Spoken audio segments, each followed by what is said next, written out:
Hi everyone, PV here, and welcome to my new YouTube video. In this week's video, we're going to talk about what is probably the most famous Magic article of all time, Who's the Beatdown? It was written by Mike Flores over 2 decades ago, and it was published on a website called The Dojo, which doesn't exist anymore, but you can find the link to the article in the description here. And it's honestly a foundational article for how we think about strategy in Magic the Gathering. And it's a concept that is super important for Magic players to understand, and I would go as far as saying that it's important for players of any game to understand, not just card games. Because I think if you play League of Legends, it is important to understand the concept of who's the beatdown. If you play soccer, it might come up that you have to understand the concept of who is the beatdown. So it's a very, very important concept. It's a very unique piece for Magic. It originated a lot of other strategy articles after that. And in today's video, we're going to start to understand what the article says and what the concept is about.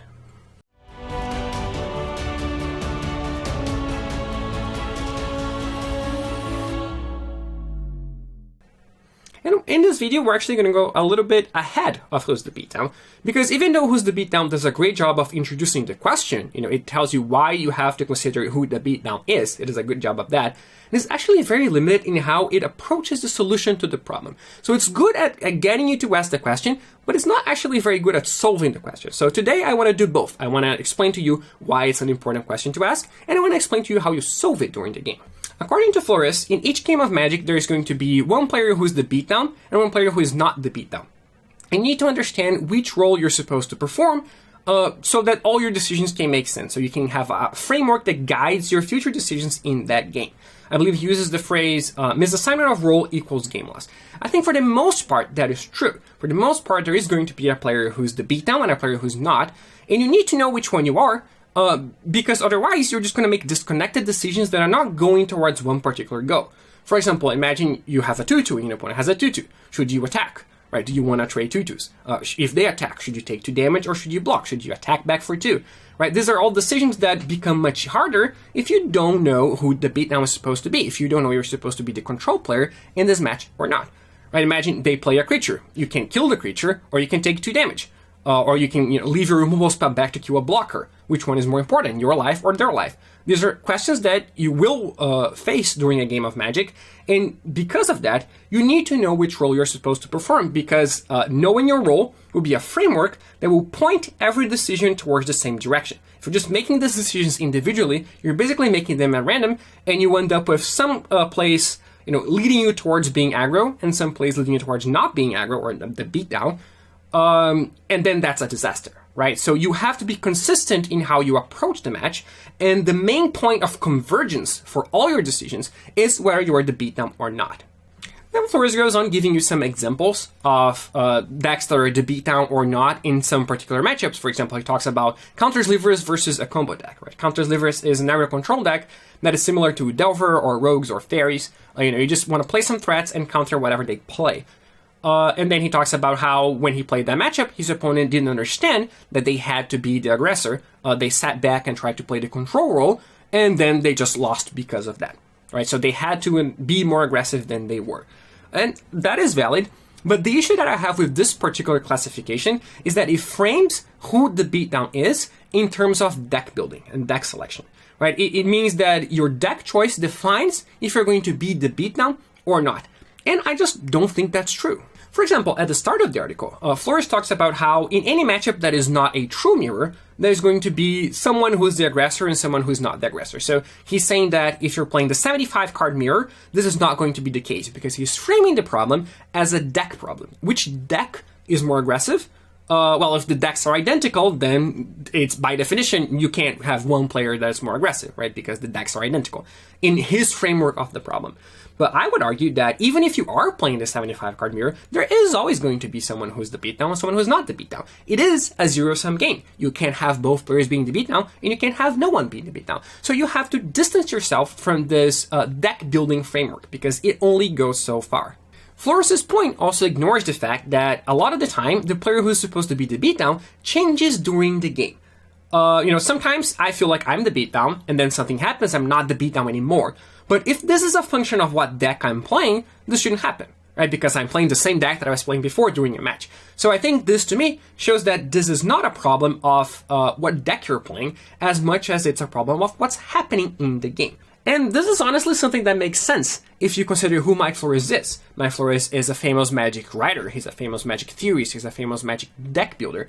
So he tends to frame things according to what he understands, right? His strength in Magic is being a deck builder, so he tends to think about things in terms of how deck building impacts them, right? For him, it's easier to think that about what your deck is designed to do because this is what his strength in Magic is, but I think it doesn't really tell the whole story. And in this regard, there's actually a writer whose opinion I agree with 100% when it comes to this topic, and that is V. Marshowitz. If you don't know V. Marshowitz, he's also a prolific Magic writer, right? He's written a ton of very good articles. If you want to get better at Magic, I really recommend you read up his articles. He's very, very good. He's my favorite writer. But he's also a very good player. He's in the Hall of Fame. He has 5 petit top 8s. So I think it wouldn't be a stretch to say he's probably one of the 20 most accomplished Magic players of all time, which means he understands the playing aspect of the game more than Flores does, because Flores is, again, a deck builder, a theorist, a writer, but not necessarily a world-class player, and Zvi is both. And one of these articles is actually called Who's the Beatdown To? And you can also find the link to that in the description. And it actually addresses the points that I want to bring up in this video, right? Because it talks about deciding who the beatdown is based on not only what decks people are playing, but also what's happening in the game. And what Zvi does is he frames who the beatdown is in terms of action versus inaction. So he redefines the term beatdown. If you read Flores' article, you might leave with the impression that being the beatdown means you're attacking. That means you're dealing damage, but dealing damage is not actually required to be the beatdown in this context. In this context, being the beatdown is changing the status quo. So it's not about aggression, it's about doing something to change what's happening. The person who is the beatdown has to be proactive. They have to do something, make something happen. And the person who is not the beatdown doesn't have to do that. They can sit back and wait because they're content with the status quo. For example, let's take a very common standard matchup, Mono Red Aggro versus Sultai Ultimatum. If you just look at the two decks and how they're constructed, you will probably arrive at the conclusion that Mono Red Aggro is the beatdown in this matchup, right? And I think you'd be correct. So Flores' framework works for this, right? You're just looking at the two decks and deciding who the beatdown is. And it's obvious that if the Mono Red Aggro doesn't beat the Sultai deck relatively quickly, they'll just play an Ultimatum and win the game off of that. So Mono Red Aggro is the beatdown, right? I think we can all agree on that. But now, imagine that you got to a certain point in the game where the Mono Red player has landed a Roiling Vortex. So that's a card that deals 1 point of damage each turn of the game. And the Sultai Ultimatum player is on 4 life. In this spot, I would argue that there's a reversal of who the beatdown is. Because in this spot, the Mono Red player, which is normally the person that has to make something happen, does not want anything to happen. They want to preserve the status quo. They want the game to just go for 4 more turns without anyone doing anything, and then they will automatically win. Whereas the Sultai player is the reverse, right? The Sultai player originally just wants the game to go on, and they think they'll win by default, but in this particular spot in the game, they have to do something. They have to change the status quo. They have to start attacking, for example, because they need to close out this game before they run out of life. So at this point in the game, there's a reversal of the concept of who the beatdown is, and at this point, you can't really go by deck lists anymore, because the decks are the same, right? So you have to understand what's happening inside the game to decide who has to be the aggressor or not, and understanding this pivot points is one of the hardest things in Magic. And here, it also pays to understand what I talked about before, that being the beatdown does not necessarily mean attacking, it means changing something. Because if you were the Sultai player in this spot, you might just be trying to find a Binding the Old Gods, for example. In this case, being the beatdown is advancing the game to a point where you can kill the Roiling Vortex. It doesn't necessarily have to be winning the game. It doesn't necessarily have to be with dealing damage. You could do no damage and get out of this spot, but it does mean that you have to actively do something. So you have to start digging for this specific card, where you have to advance the game. You can't just pass and pass and pass because you will lose. This means that you can't just sit back on counter spells, for example, right? Or you can't sit back on removal. So you might have to tap out to find certain answers, and then your opponent plays Goldspan Dragon and you die, right? When you could have held a Heartless Act. This is what not being the beatdown means. It means that you can wait for the right time to do something, whereas if you are the beatdown, you have to do something immediately. And what if you're playing a true mirror, right? A 75 card mirror? In this spot, it's also impossible to know who should be the beatdown based on deck lists alone because the decks are identical. So you have to go based on what's happening in the game. And usually, if you're playing an aggro mirror, for example, the person on the play is going to beat the beatdown.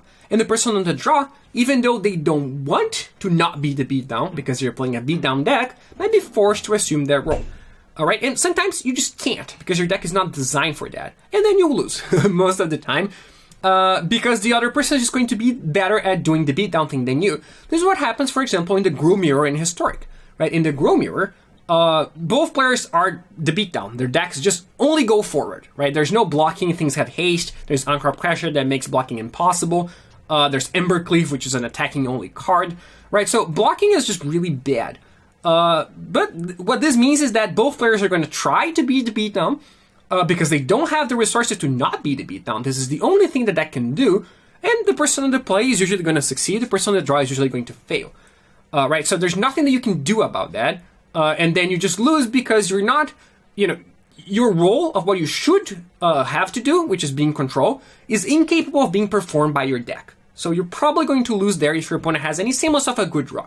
But after sideboarding, things change. And this is very similar to what Mike Flores talks about in his mono red versus mono black example. Because after sideboarding, there are tools to be the control player. You don't have to be the beatdown anymore. And in this case, I believe in this particular matchup that you should try to make these tools work if you're on the draw. Right? So if you're on the play, you still want to be aggressive. You still want the Uncrop Crashers. You still don't want Magma Spray. Because you're just trying to kill your opponent as quickly as possible because you are the beatdown. But if you're on the draw, you are not going to be the beatdown. You're not going to succeed at being the beatdown. So you have to do something different. And even though game 1, you don't have the tools to do that, game 2, you do. So my sideboard plan in the Grow Mirror, for example, is to, if I'm on the draw, I take out Uncrop Crasher and I bring in Magma Spray. Because I know I will have to be more reactive. I can't just try to race my opponent when they are on the play. So I can't be the beatdown. So I bring in the tools to play a more controlling game if I'm on the draw. If I'm on the play, I don't need to do that. So I just keep cards like Uncrop Crasher in my deck. Uncrop Crasher. Card's very hard to say. This means that you're going to sideboard differently depending on which role you're going to perform in the match. And to know that, you have to understand if you're in the beatdown or not. Right? This is not only applicable to true mirrors, but it is most obvious in true mirrors. It has happened a lot. For example, when we played the Simic food mirror, right, with Oko and Nissa, a lot of the time on the play, which didn't change our deck, because we were the beatdown and we were good at doing what we were supposed to do. On the draw, we had Mystical Disputes in our deck, because we could no longer be the beatdown, because if we're in the draw, they would just do their thing before we did our thing, right? So I actually talk about this a little bit in my earlier video about sideboarding, how sideboarding should be different on the play or on the draw. This is the reason why it's different, because if you're in the play, you usually have the ability to be the beatdown, so you want to be the beatdown. If you're in the draw, you don't have that ability, so you're forced into assuming a different role. Another thing that impacts who the beatdown is your draws, right? Because sometimes you have a more aggressive hand, and sometimes you don't. For example, imagine you're playing a rogues deck. If your hand is 2 Soaring Thought Thieves and 2 Thieves Guild Enforcers, then you're probably going to be the beatdown that game, because that's the only thing that you can do. Right, but if your hand is, a Rune Crab, Drowned Lock, Heartless Act, Didn't Say Please, and Into This Story, well, you can't really be the beatdown in a spot like that. So you have to be not the beatdown, right? So you have to assume a controlling posture because of what cards you drew. And this, sometimes you're playing a red deck and your hand is 4 removal spells, and then you have to assume a more controller's role because you have no choice. Right, but if your hand is 4 Fervent Champions, you have to assume an aggressive posture. You have no choice again. So your draws and who is on the play and what deck you're playing are all things that will dictate who the beatdown is supposed to be. This is also something that can change several times during the game. For example, imagine you're playing Dimir Rogues versus Gru aggro in standard, right? Red Green aggro. And if you approach this matchup knowing nothing about anything, you're going to assume that Red Green aggro is the beatdown, right? And it is. Right, it has the ability to be more aggressive, and it has the requirement to be more aggressive, because rogues usually win the super long game with milling and luros and stuff like that. So knowing nothing about what's happening in the game, you would assume that Red Green aggro is going to be the beatdown in this particular game. However, imagine you have an opening hand that has a lot of Thieves Guild Enforcers and Soaring Thought Thieves. Right, then you think, well, I'm supposed to be the beatdown here. Right, so you play all your rogues, you start attacking, you try to kill them as quickly as possible, But then they actually have a lot of removal spells. They managed to kill all your rogues. And you draw into the story and some removal spells. So you started the match with the assumption that you were going to be the beatdown. Or sorry, that you were not going to be the beatdown. Then you look at your opening hand and you transition into being the beatdown. But then Arya just got removed. You're no longer capable of being the beatdown. So you go back to being the control player. But then imagine that at a certain point in the game, you play a land with your Ring Crab and you mill 2 Ox of Aghanas from your opponent, right? And they have 16 cards in their graveyard, and all of a sudden they can play these 2 Oxes, and you're no longer capable of being the control player, because they will just draw 6 cards and get 2 extra creatures in play, which is going to be too much. Your Into the Story is not going to keep up, your removal spells are not going to keep up with all this card advantage. So you're forced to assume the beatdown role again. You're now trying to aggressively mill them as quickly as possible, because you're no longer just going to win this game by default. You have to do something because you milled these Oxes. Right, so you're switching another time from being the control into being the beatdown. And now imagine that you manage to mill them out enough that they have 2 cards left in their deck.